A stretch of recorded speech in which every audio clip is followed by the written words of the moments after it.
Thank you very much. And before I sort of open up to questions and further discussion, I would like to take this opportunity to mention that Mr. Chandrababu Naidu will be speaking at the forthcoming annual conference of the Institute of South Asian Studies. That will be on the 13th and 14th of November.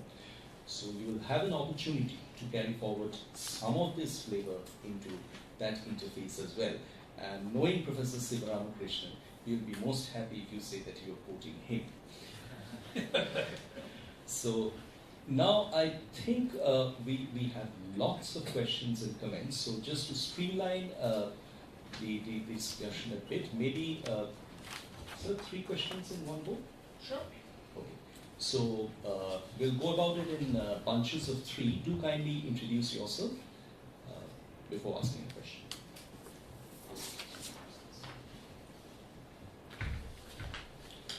Yeah.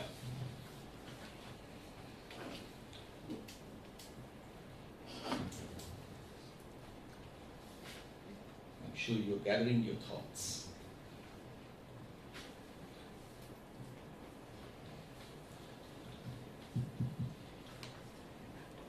Professor Sivaramakrishnan, Your for name? myself, Dinkin. Dinky.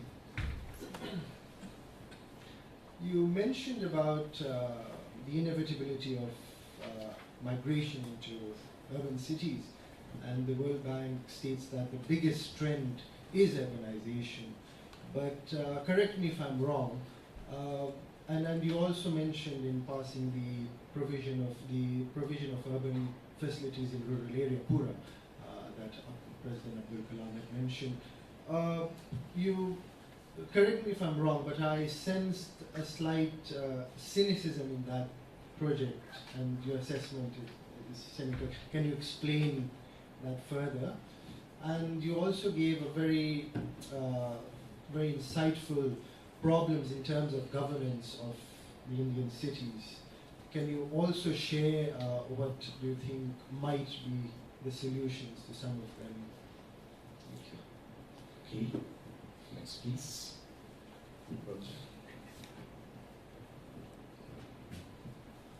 Ronanjoy Sen from ISAS again. You just mentioned that the fate of many of the reports that you either chaired or been part of has been usually they have not been listened to. Now with the latest proposal that you were talking about regarding the capital of Telangana, do you think that some of the recommendations that you made are going to be accepted in part, if not in whole? Okay, the last one for this round.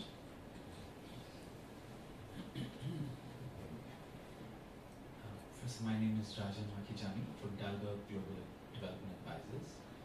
I'm curious to know your reaction to New Age politics, which predicates itself on both anti-corruption and, in your case, or relevant to you, is the decentralization of power theme. So do you think that holds some promise as they talk of decentralizing and potentially then having cities be governed differently? Thanks so much. Okay. I think as far as the rural growth possibilities are concerned, I thought my cynicism was more than slight. And the case for rural development should rest on its own.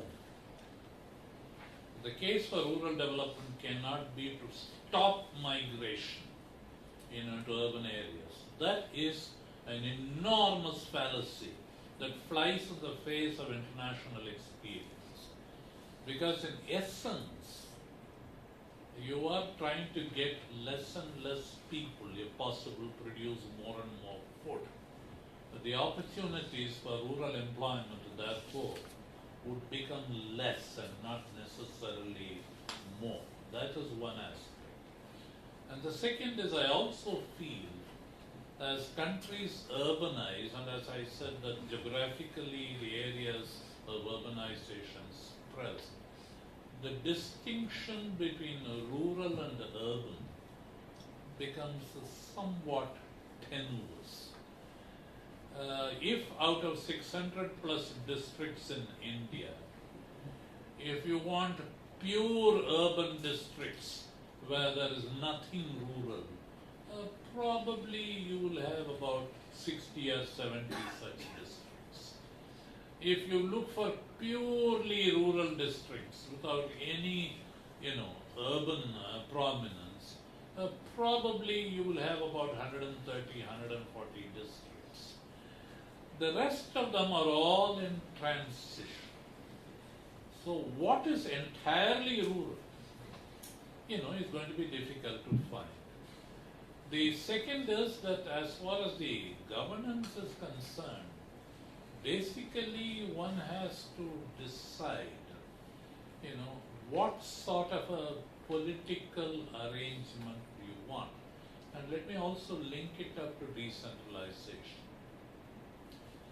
You see, the demand for services, the demand for infrastructure, the demand for jobs, and the demand for various amenities will continue to grow in different parts of India.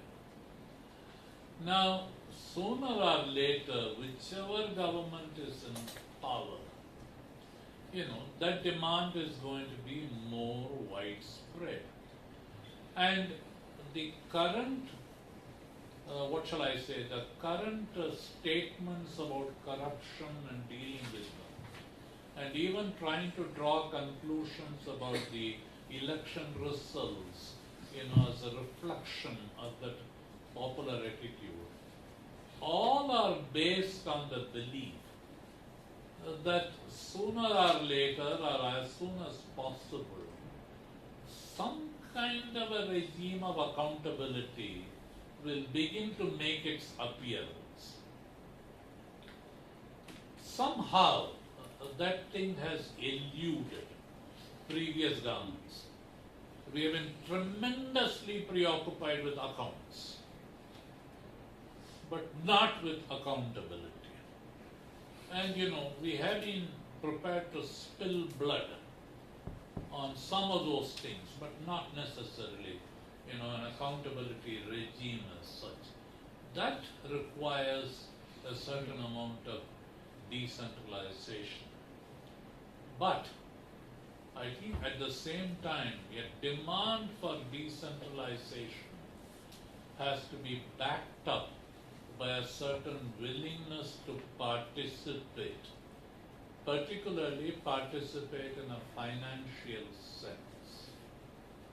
About a month and a half ago, there was a very interesting meeting in the Tata Nagar township. And there the Supreme Court had said, because for more than 100 years, the Tata Iron and Steel Company have resisted municipalization. They have said, we don't want a municipality, we do not want an elected government in Tata Nagar. We are wonderful people. We can not only produce steel, but we can also look after sewage and garbage and everything else. And therefore this company town, they have fought it for 100 years. And this went on in various cases. And a long pending case has been going on. The Jharkhand government has been wanting to do something. The Supreme Court said, will you please find out what the locals want? So they had a meeting. The Tata Nagar residents said, we don't want democracy. We don't want participation. We don't want to pay taxes. We would love to be looked after by the Tatas. I want us to understand this, that we do have a problem of coming to terms with some kind of democratic pluralism and participation. And I'm afraid this particular reality is not going to go away soon. Somehow we have got into a particular pattern where the people feel extremely comfortable to be looked after. It's possible in small countries. The former foreign minister of Singapore participating in LKU's anniversary celebrations observed that countries like Hong Kong and Singapore can come to terms with the breakdown of hierarchy and democratic pluralism. But that's it's not going to be easy for larger countries. So the demand for decentralization, but not just in a cosmetic sense, that is the real demand. It depends very much on what expressions that particular demand will take place. And I think that's the very, very important question. As far as the Andhra committee reports are concerned, we also submitted some annexures. We did an extensive review district by district of the existing growth, existing conditions and so on, and what are the growth possibilities. We made a fairly exhaustive inventory of environmental resources. We have done a fairly detailed analysis of the economic prospects of Andhra Pradesh. The country is broke. And whatever may be Mr. Naidu's powers of persuasion, and whatever may be the length of Mr. Modi's promises, if not their depth, he is unlikely to get that much money he is asking for. And therefore it's not going to be easy for him to get the money. And we have said, given the money, if you spend so much on land acquisition, and by land pooling you even want to return 40% of the land, these things do not work out easily.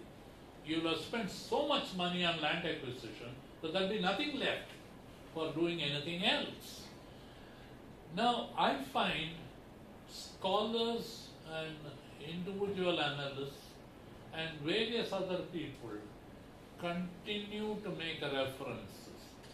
From time to time, at least once a week, there is some expression of sympathy and half a minute silence for the Sivaramakrishnan committee report. I expect this to sort of continue. Scholars and various others will look at the annexures. The main report has neither been accepted nor rejected. And this, I think, is in the time-honored tradition of the Indian government. Do not be in a hurry. After all, Justice Sri Krishna made that comprehensive report before the bifurcation of Andhra. To this day, we don't know whether that particular report has been accepted or rejected. But we know part of that report is still confidential.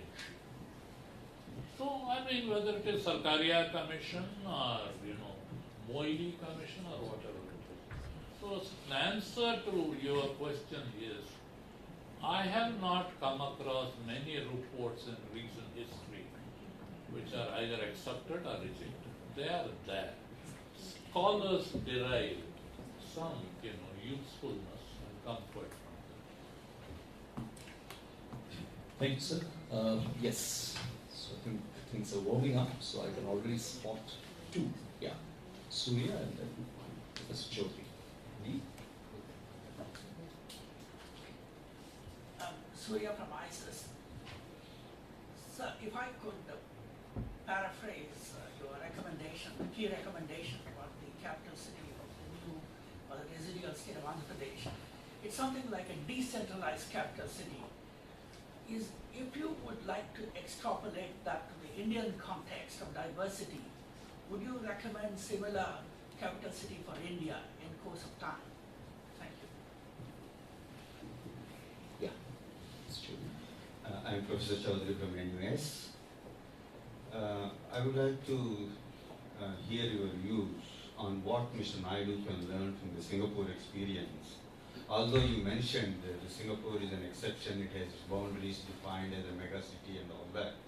But is there something that he can learn from the Singapore experience and Singapore's thoughts on the capital city and so on? Thank you. Another question for this round, please. This is Lakshman Narayan, actually from my local IT company, Godavari Technologies. Professor, sir, basically regarding this capital city of Andhra Pradesh, the decision has been made and has been announced that it is going to be around the area of Vijayawada, as everyone is aware of. coming to the actual, taking up the project, just now we were talking about this land acquiring and land pooling. End of the day, they have to make up, some decision, on what way they have to go, the existing government. What are your recommendations on that, as that is going to be the next task of the new government? And how it is going to really affect the, the whole vegetarian area, and what are your afterthoughts about this? Thank you. As far as the decentralized setup is concerned, what can happen to other states? The opportunities for that is somewhat limited. I mean, assuming in the next few years Vidarbha comes up, and Nagpur is already there, and therefore that is likely to be a sort of a non-issue. I do not know which are going to be, the other kinds of situations. But by and large, a certain decentralized setup has been taking place without labeling it. For instance, if you take the location of the high courts, it is not the general rule that a high court should be in the same place as the state legislature. It is not so in Rajasthan. It is not so in Chhattisgarh. It is not so in Uttarakhand. We have also suggested that the High Court can be in some other location, whether it is Vizag or Rayalaseema. We have also suggested, and it is happening in some of the other parts also. For instance, if you take the steel industry, and by and large, since independence, some of these decision-making bodies have been in Eastern India, though there has been a gravitation, back to Delhi. So my feeling is, as the size of the demand grows up and the variety of demands grow up. For instance, if you are talking about exports, whether it is marine exports or some other kinds of exports, the people who are interested are asking for facilities proximate to where they are working. So I expect that in response to that, a certain amount of decentralization will take place. Notwithstanding that, there is also a certain bureaucratic tendency to centralize.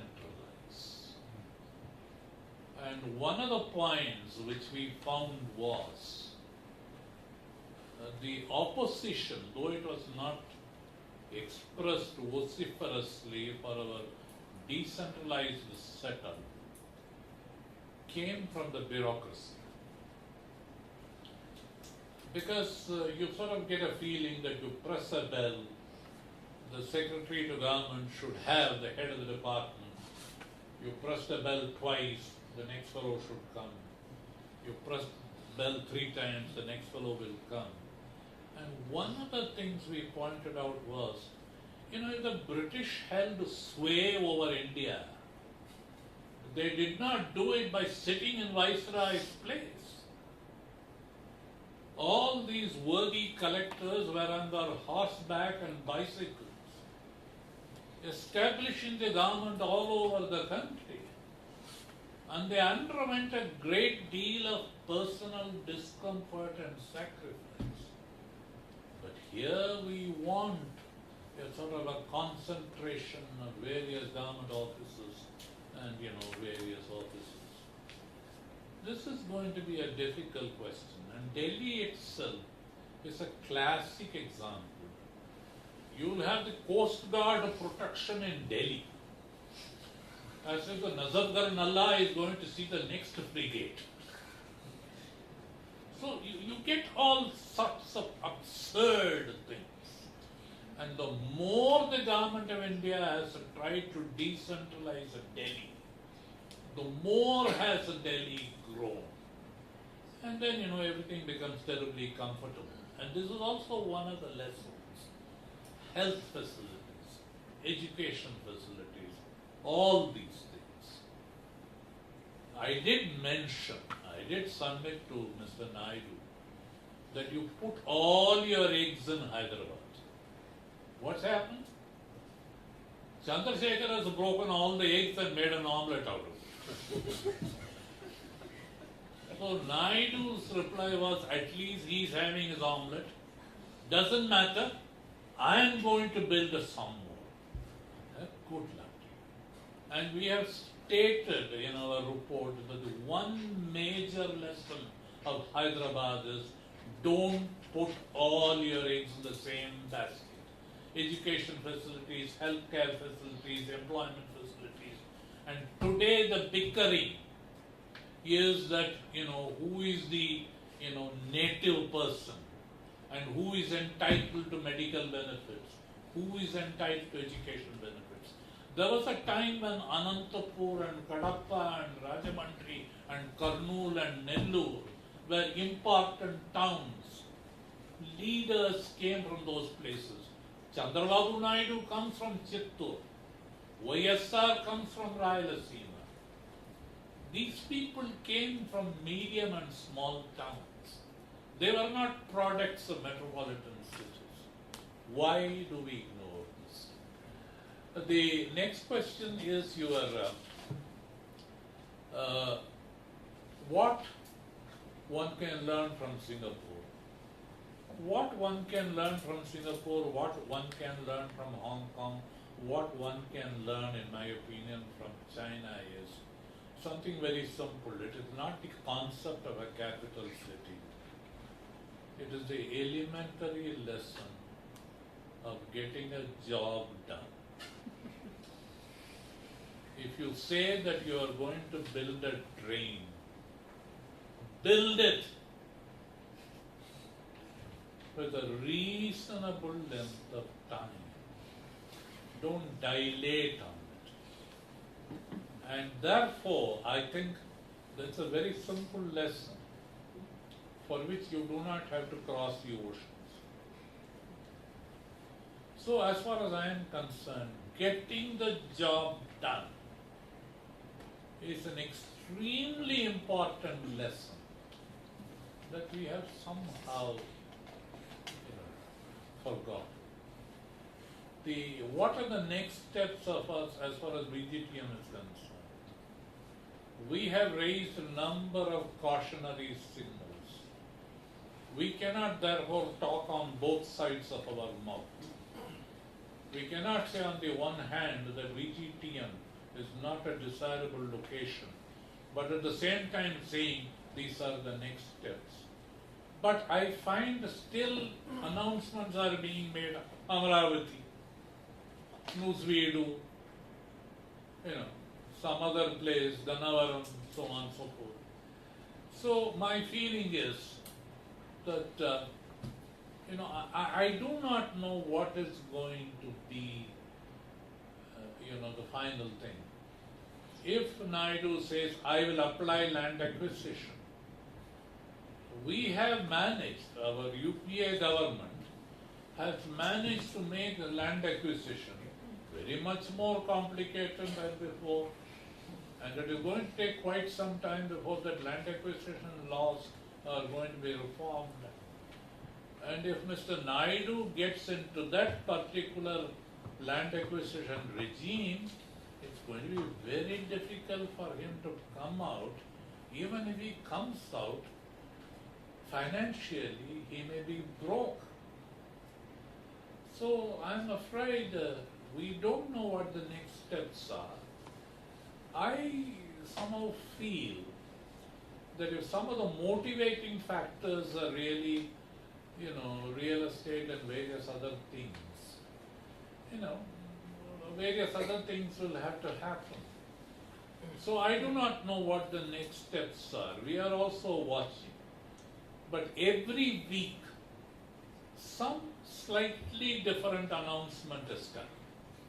I am also eagerly looking forward to his address in Singapore, whether he is going to say something different or something new. We have time for a final round of 3 questions. I've spotted Francis on my left. Hello, Professor. My name is Francis Chong. I'm from the Singapore Government, Ministry of Trade. A follow-on question from the part about learning from Singapore, but I think not quite so much learning from Singapore, as in if we were going to be involved, what are the areas in which you think Singapore can be helpful for this project in Andhra Pradesh? And my own question really has to do with the people around Chandrababu Naidu, because we talk a lot about him, about the systems, the laws, the processes. You've been wonderfully candid. I wouldn't want to tempt you to make defamatory comments, but I would certainly love to hear your candid views as to whether the people that Chandrababu Naidu has gathered around him or has appointed to various committees or have delegated responsibilities to, do you think these people can get it done? Right. Thank you. Thanks, Francis. Yeah, please. I'm Bala Shetty from the Hindustan Times. What are the lessons that we can learn from private parties like Manipal in Karnataka, Gurgaon in Haryana, and even Anand in, which is a cooperative movement in Gujarat for some mega cities? Okay. Yes.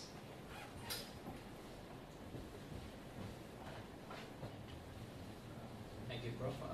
My name is Digonto Das from NTU. Prof, my question is related to the initial stage of the presentation. You said role of state in relation to fiefdoms of the individual state and state leadership. We could see that in relation to the larger trend in India at this moment, is megacity being created as engines of growth and often given more focus to the capital cities, making them more bigger, more globally connected. And how you see the role of state at federal level, and what kind of trend that federal state ministries, urban ministry is trying to look around creation of this kind of global cities, and in relation to the larger experience of Andhra Pradesh and your experience of redistribution in relation to the larger resource base of the state geographically looking at. As far as Mr. Naidu is concerned, I'm an unabashed admirer of Mr. Naidu. Long before all this kind of involvement in Andhra, I felt that when Mr. Naidu was the Chief Minister of the composite Andhra state, he filled the state of Andhra with a sense of purpose. He gave a sense of pride to the Andhra people. Otherwise, by and large, Andhra was always a little bit under the shadow of Tamil Nadu. So I think Naidu, more than anyone else, filled the people of that state with a sense of purpose and a sense of pride. He, like Krishna in Karnataka, like S.M. Krishna in Karnataka, showed a tremendous entrepreneurial spirit in bringing institutions, and he certainly should be regarded as one of the important founders of the IT, in India. These are qualities which make Mr. Naidu, I would say, exceptional compared to the average run of Indian political leadership. He is also very bold. And some of the things that is happening around is more a reflection of his boldness. So, I feel that it is really up to him to sort of work out his plan. Is he sort of trying to reach out as far as possible so that, he can eventually do something else, contract, whatever it is? I do not know. There is absolutely no risk of my being defamatory about any of his colleagues for the simple reason I do not know. I do not know who they are. Now, when this committee report was discussed briefly in the Andhra legislature, some comments were made. But I think by and large, Mr. Naidu's leadership is at a level which is significantly different and higher than the people around him. And this also has been a characteristic of India. And if I may very respectfully submit, this has also been a characteristic in some of the Asian countries, including your own. There is always a leader who leads, and there are followers who follow. And at what point of time the vision of a leader matches the reality, one does not. I recognize my serious limitations as a civil servant.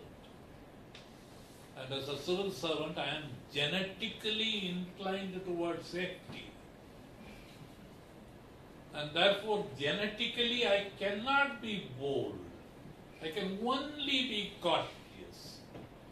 And so it is not for me to describe Naidu as rash or foolhardy. It is up to him as far as the areas of cooperation are concerned. I think one of the very, very important areas has been infrastructure.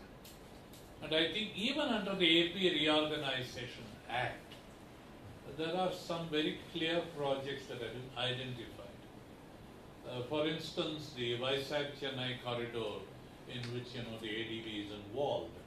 And now the most recent cyclone has brought home the lessons of the vulnerability. This does not mean that you withdraw from the coast.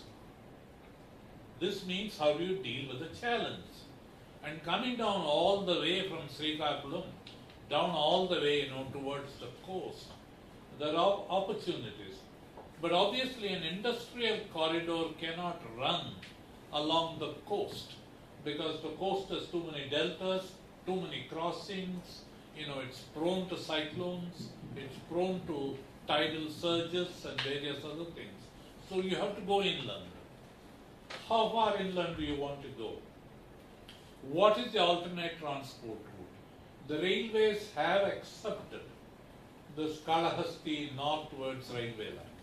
So some of the railway line projects, plus for example the east coast, of Andhra, going towards the west, towards the iron ore and other mining areas, whether it is Krishnapatnam or whatever, or the various other lines, the east-west railway lines. Okay.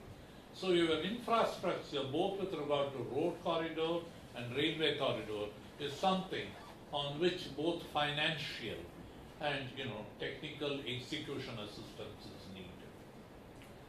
The second is that as far as Rayalaseema is concerned, whether it is Kurnool or Anantapur or whatever it is, we have declared that it is a water scarce area. But then we have also dealt with other problems. If Delhi can bring water from Himachal, if Kaveri water can be brought to Bangalore, if Godavari water can be brought for Hyderabad, there is no reason why there cannot be better water management as far as Anantapur and Kurnool and parts of Rayalaseema are concerned. There is another infrastructure area, and then how you develop that. And the third is that even with regard to IT, and let me relate this to that question, from our friend from Hindustan Times. It's all generally recognized that India has made a lot of progress with regard to IT, not because of the government, but because the government stayed away from it. And so it has been largely a private sector led activity. And there are no issues in that. It is generally encouraged. I'm not terribly sure that Gurgaon is such an attractive model, at least visually. Maybe Manipal is, maybe some other things. But there are a couple of important issues here. And that issue is that whether IT is going to represent the future income divide, whether IT is going to be the singular important manifestation of inequality, in which case there is a danger of the good perishing with the bad. And I think that is a very important issue there. Because if every IT person, I mean many of these IT people are, a lot of them from Andhra, a lot of them are from Vijayawada, a lot of them, from the small towns, and they have done exceptionally well. But they are not prepared to go back. They said, we won't go back unless there is coffee day, unless there is shopping mall, unless there is a golf course, unless there is upper income housing. What comes first? And how much of company towns and secluded towns? And I think here is an important lesson that Singapore can convey. Without proclaiming too much, without making too many noises, without allowing yourself to be labeled as a welfare state, you have shown a certain sensitivity to the needs of the general public. You have said there is no free lunch. If you are prepared to work, it is possible for the government to provide access to housing and other facilities. How have you done it? How do you do it? That can be a very important lesson. But it will be a painful lesson. I would not like to be the teacher of that.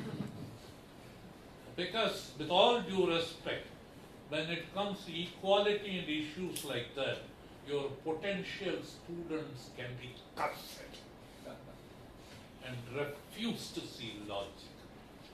But I would say if you as teachers in Singapore are prepared to take that role, that in my opinion, will be wonderful. The federal and state,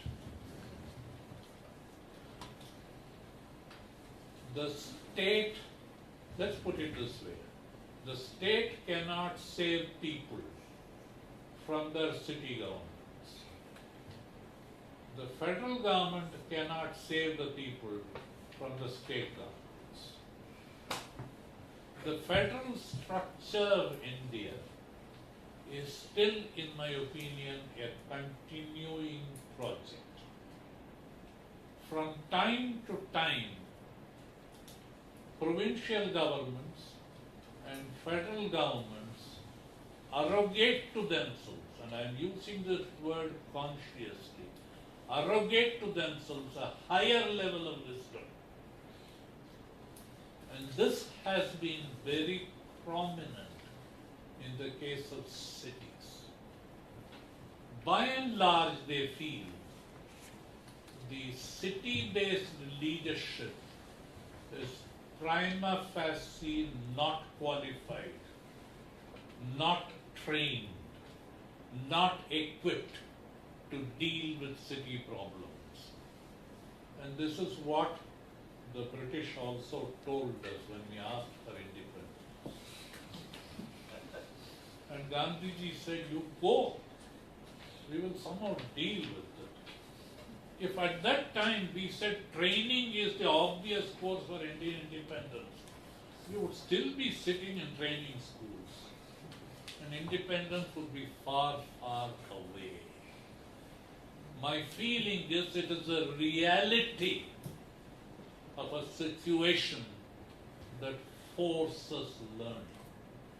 I'm a great admirer of the 4-tap strategy of Singapore. It is circumstances that have forced you into that particular situation, whether it is recycling water or whether it is conservation.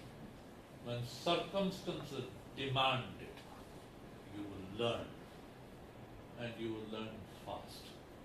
I sincerely hope that there will be adequate pressure on the federal government, that they are not, the federal Babu is not necessarily the God-ordained brand.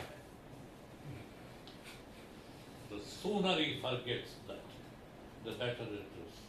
And from that point of view, I think the federal project of India over the next few years is going to be a very important political challenge, and that challenge will become visible in cities.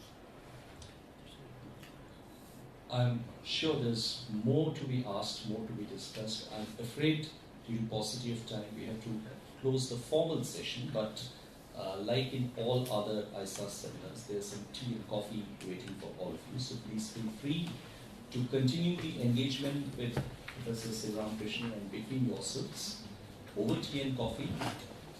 We are very grateful to you for turning up. There are some feedback forms which we will be even more grateful if you fill up. Let all of you kindly join me in thanking Professor Sivaram Krishnan.